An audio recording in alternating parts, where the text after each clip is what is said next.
La prise d'Halicarnasse permit à Alexandre de consolider ses acquis et de se préparer aux épreuves à venir. Parménion fut envoyé avec un important contingent de cavalerie patrouiller la côte et harceler la marine perse dès son approche.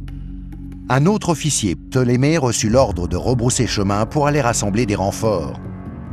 Alexandre poursuivit sa marche, ponctuée des capitulations de plusieurs villes traversées en chemin, puis prit la direction du nord pour aller à Gordion. Au printemps 333 avant Jésus-Christ, il fut rejoint par Parménion et Ptolémée, accompagnés de leurs renforts. Gordion était la ville du légendaire nœud gordien, un nœud si complexe qu'aucun homme ne savait le défaire.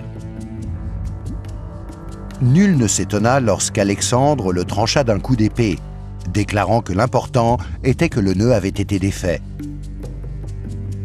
Alexandre se remit en marche, puis s'empara de la ville de Tarse après la tentative des Perses de l'immobiliser aux portes ciliciennes. La progression macédonienne fut ralentie lorsqu'Alexandre attrapa la fièvre.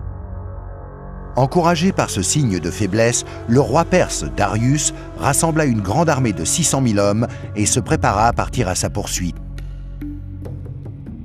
Après s'être rétabli, Alexandre reprit son expédition le long de la côte, tandis que Darius décida de passer par les montagnes pour surprendre les arrières de l'armée macédonienne.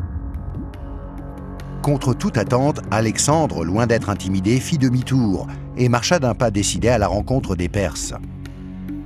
Son armée, inférieure en nombre, rencontra la vaste armée perse près du fleuve Pinarus, sur un terrain encaissé entre les montagnes et la mer.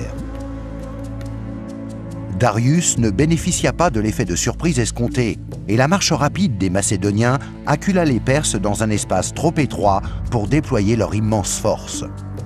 Malgré tout, face à la supériorité numérique des Perses, la défaite du roi macédonien était presque certaine.